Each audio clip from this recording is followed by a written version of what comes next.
Hi, my name is Pierce Hull, and this is episode 5 of the Football Huddle. Today, I kind of wanted to go more in depth into some players I've interviewed this week, talk about some news that's going on around the NFL.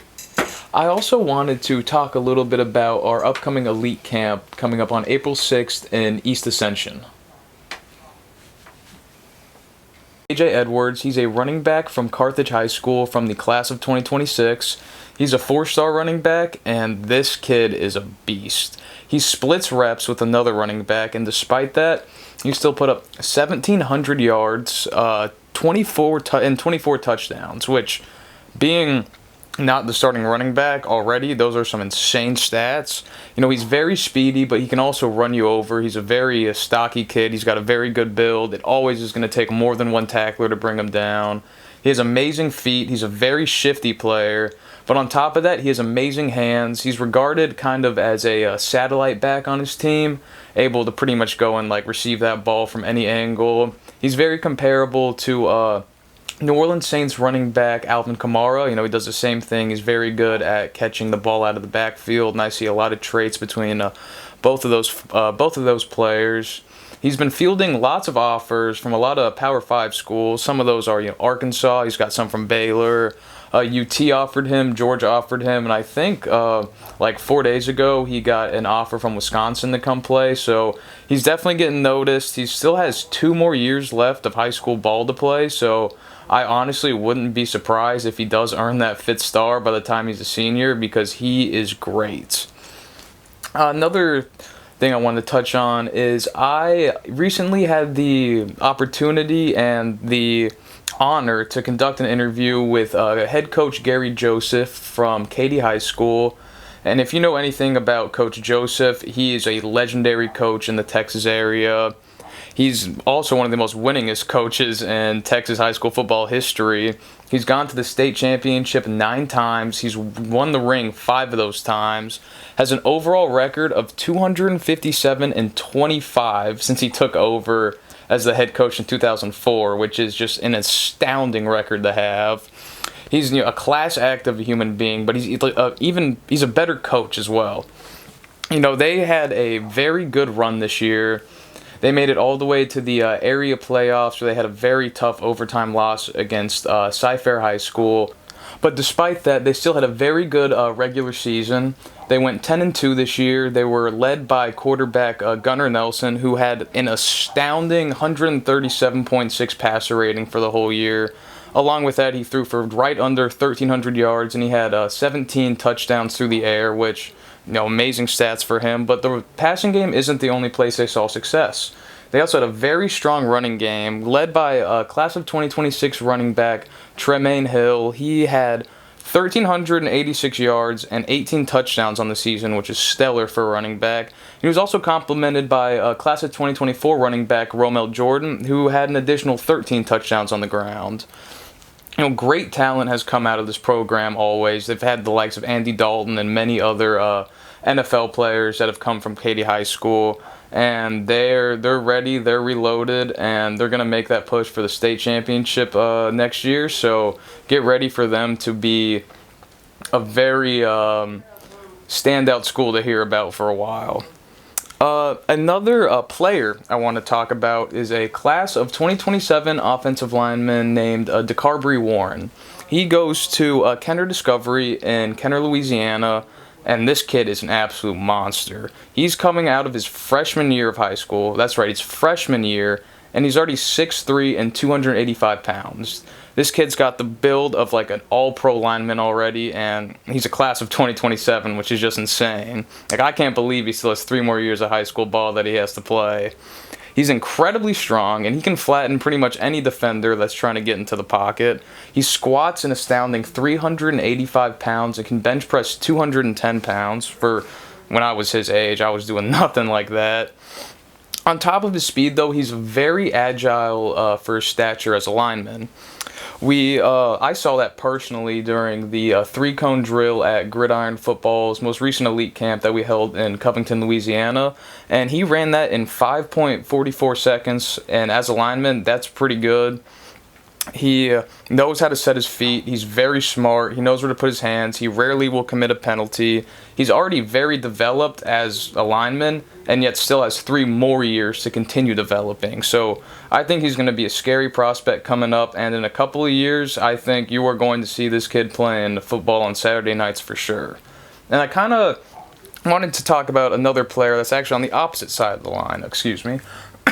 His name is Justin Wells, and he attends Isidore Newman High School in New Orleans, Louisiana. Justin, he is an absolute game wrecker. He stands at 6'1" and 240 pounds from the class of 2025, and he looks like a young Aaron Donald out there when he steps onto the field. You'll never be able to block him with just one offensive lineman. He always will command the double team.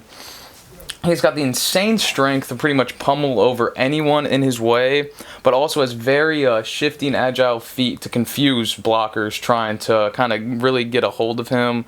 He showed that overall dominance this year with an amazing stat line at the end of the year. He had 52 tackles to go along with his 7 sacks. He helped bring Newman all the way to the semifinals of the Louisiana High School football playoffs for Division III. They sadly fell short in the semifinals to Calvary Baptist, but just talking to Justin, he said all that does is fuel his fire. He's ready to get back to work. He's ready to get better. He's ready to improve. And I really think Newman's, they're going to be a very scary program next year when they have Justin there anchoring their defense. Another prospect really making a name for himself in the state of Louisiana is DJ Garrett from Pine High School. DJ is a 6'1", 172-pound receiver from the class of 2025, and I think this is a kid that should be on everybody's radar. And quite frankly, I'm very surprised he doesn't have many offers right now. He's got ball-hawking hands. He can go up there and get the ball, any 50-50 ball, any jump ball. He is coming down with it. He is very physical, which is kind of nice to see in a receiver because many receivers kind of shy away from that physicality, but he actually invites it. If you go and watch any of his highlights, it's mainly him just running kids over and just making incredible plays with his strength. But on top of that, he's also very agile, very shifty. He's very creative with his route running, and he's able to create space like very fast from his defender.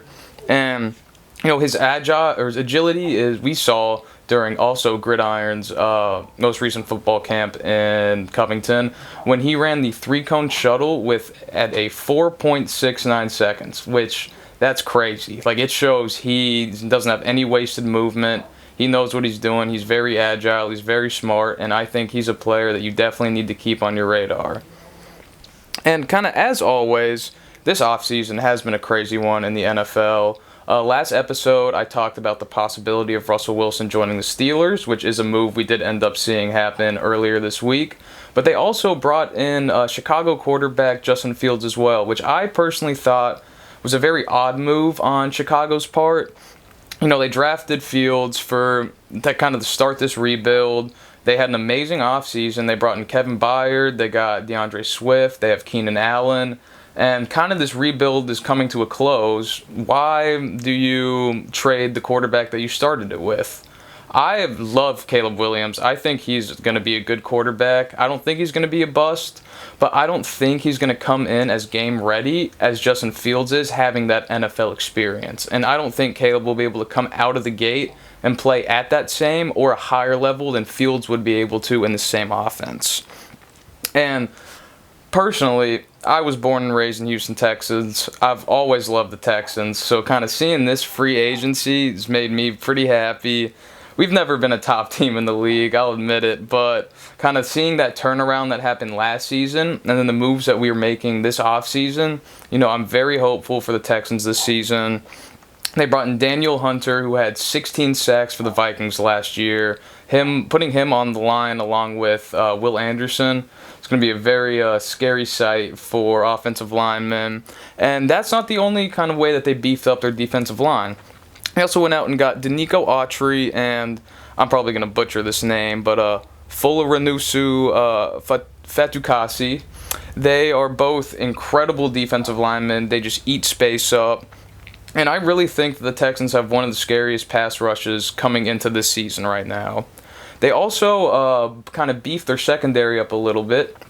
with the signing of former number 3 overall pick Jeff Okudah, along with the re-signing of Desmond King. I loved Desmond King last year. I think he's a great corner. And I think Jeff, this is going to be kind of a new place for him. We got some good defensive back coaches, and I think he's going to get his feet under him and start playing at that very high and honestly elite level that he used to. So with all of those, I do think the Texans are going to make a pretty good push for the Super Bowl this season.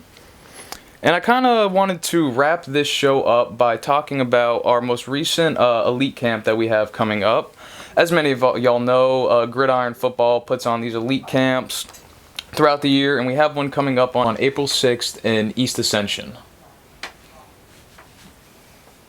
Camps are great to grow your on the field skills, as well as really putting some recognition behind your name. Every kid that comes, you're going to get an interview, and you're posted in our magazine, which is read by thousands of coaches nationwide. We are global magazine. We had 2 kids from Canada come down and play in our most recent bowl game. So the outreach is definitely there. You're going to get noticed. And that's not all you get with these camps. You also get to run a 40-yard dash. You get to do your broad jump and your 3-cone shuttle, as well as individual drills. And all of these are taped and recorded. So you will have some film to kind of go out there and show like what you've been working on, what you've been doing, which I personally think is a very key piece to your recruiting, is coaches want to see how you're practicing and what you're doing. So currently, it's only $50 to sign up. This is a great deal. You're not going to want to miss out on this, so you want to go sign up right now. GridironFootballUSA.com, we have a little section called Elite Camps. You can go click on there, find all the information you need for that. And yeah, thank you guys for watching as always. Make sure to go check out our website, GridironFootballUSA.com, as well as our Twitter, our Instagram. We just started a TikTok, so you guys are going to want to go check that out. And yeah, if you are an 8th through 11th grader watching this right now, make sure you go sign up for this camp, because this is not something you guys are going to want to miss. This is Pierce Holt, Gridiron Football, and thank you guys for watching.